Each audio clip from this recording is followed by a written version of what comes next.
Well, I think the date is the most important thing. That's where it all begins. That's where it all begins. See, we're already in sync. So the date was June 24th and 25th of 2022. 2022, the year of weddings. We started with this whole process when we were like, okay, we know we want to get married in LA, but that's all we knew in the beginning. So we rented a convertible and just started driving to different venues in LA that would fit our energy and our MO. My name is Adit, and this is our wedding story. My name is Brinda, and this is our wedding story.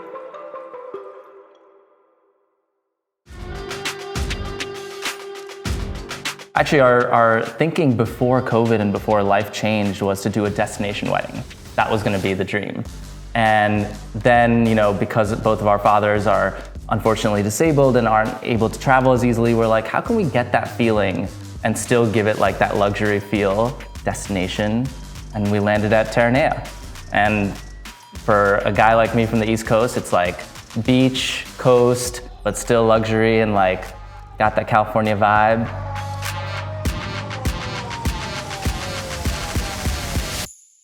When we went there was just this peace and there was this feeling of like, wow, this venue can contain all of the multitudes that we want and also have a place, that was overlooking the ocean and do our traditional South Indian ceremony. Like it just could have everything. It could contain multitudes just like us. It's like with an Indian wedding, there's always a few different events that we need to plan for, and we needed a venue that was sort of like, okay, we can do a little indoor and we can do a little outdoor and make use of the space. And that was really fun to find. And in the beginning, you just have ideas of what you want to do, but then you need the location to kind of give your ideas a little home, and then you can build from there. One of the big things that we were very passionate about was we wanted to honor a South Indian traditional wedding, but still put in our fun elements of being a fun couple and having something that our friends enjoyed. Typically, when you see Indian weddings, you see North Indian weddings.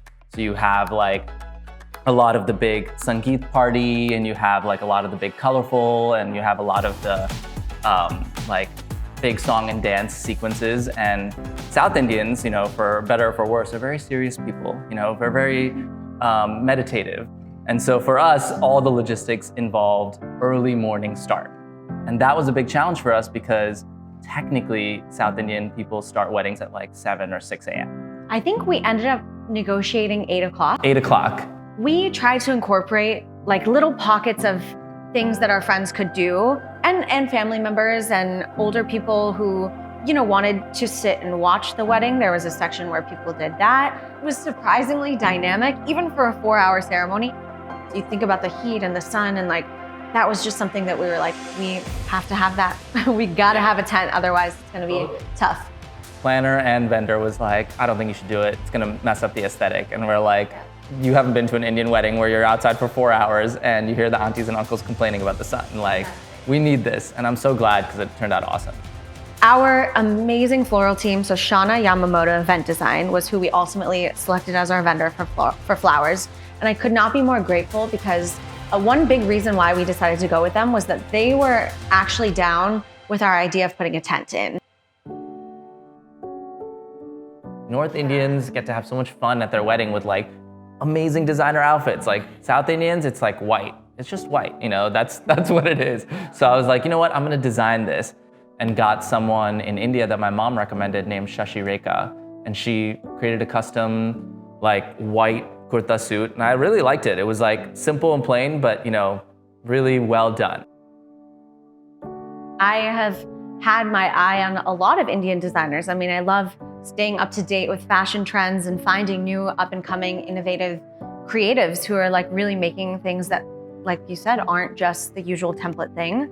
And I had my eye on Amit Agarwal, who is a designer in India. We went to Bombay and we made a whole trip out of it. And it was really empowering being able to, go to the stores and speak with the designers and really just find ourselves in the country that our parents are from was such a unique and incredible experience to go through when planning our wedding. So about my henna, the mehndi design, really because we're South Indian, I would say the mehndi is kind of the last like step in the process. It's really more about the pujas and the celebrations beforehand leading up to it. But the designs of it, it's about signifying this holy time and kind of the beauty of a woman and just all of these things that women do to accessorize and beautify themselves. And I think the henna is one like really important part of it. And I worked with Neha Asar, who she truly was the best. Got a good day coming, and it's all I need. Everything I wanted is in front of me. I always kind of had this vision of entering on an auto rickshaw, but I didn't know if it was actually possible. But you've seen the girls who enter and they're like being held in these things, or they're on like a... And then it was cool because the rickshaw became part of the thing, because we're like, let's make it part of the setting, and we made it a little photo booth, and we that kept was the rickshaw huge. there. We rented it for just that little bit longer, and that was, I think people were so... My niece and nephew got on there, and then I entered with like a Rajnikant song, again, like South Indian, like, any South Indian knows Rajnikant, and like all my like side of the family was just like, that's him. It was kind of like a vacation that they went on that happened to have these events that you go to, but you also just get this weekend that is kind of unforgettable. And that was, I can't believe we pulled it off, honestly. Your love is like hard medicine. There's nothing better than you. Muddy when you're next to me, or hard medicine. There's nothing better than you.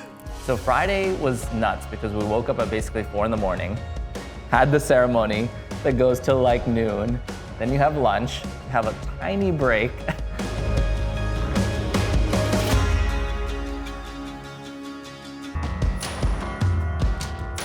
And then after that, we had to get ready again into our reception outfits, because that was the only day that we could do a photo shoot with our friends on the cliff, and then come back and turn around and get into our pool party outfits. Yeah. And then do the pool party. And then go to the pool party. So yeah, that was a whirlwind day. And this pool was so beautiful. There was just like that clear glass. You overlook the ocean, and we're like, oh, I think this is a good place for like a sundowner. And just have like a space where everyone can gather after a morning that was very early and people had just gotten in the day before. And like, what's that space that we can have where everyone can let loose? And that the pool party was perfect. And the music was like top notch, so it just added to the ambiance. Then we hung out with all the artists after.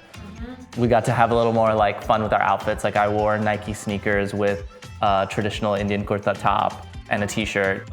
yeah, the kurta top actually was from Angadi, who designed my sari. And we found that they had an amazing menswear brand, which who would have thought? You never would have known unless going to India and looking for this stuff. And yeah, that was where your kurta was from. My dress was from Shantanu and Nikhil, also Mumbai-based designer. And it was like, I love a good flutter sleeve, and that dress just like hit theme. all the marks. It's a theme, can you tell? Also, none of my dresses were heavy.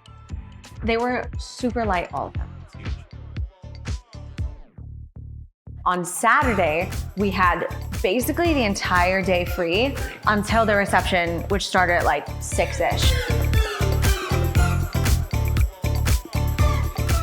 The reception, just with some creative ideas to get people's minds moving. And I really had 3 distinct ideas for each event of what I wanted. And I think the most fun one to design was definitely the reception, which was like jungle club, Miami Vice, disco. We had the disco balls, we had birds of paradise flowers, we had the banana leaves, and it was like so different.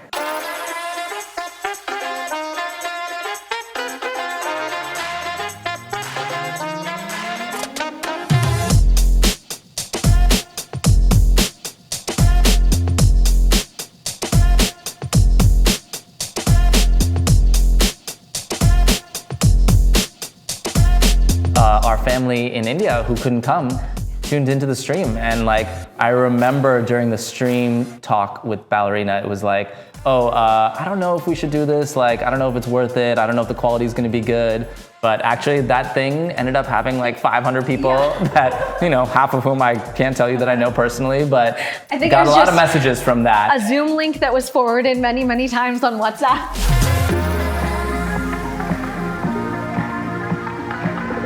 One of the things that really stumped us with wedding planning was what gift we would give people after, you know, as a thank you for coming and investing in this weekend.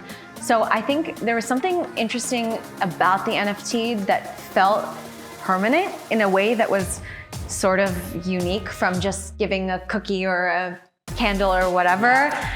And it felt like something that as we were discovering this is also something that we can share with others too. That it felt like kind of an interesting reflection of us and what we were interested in. It's like a snapshot of that time.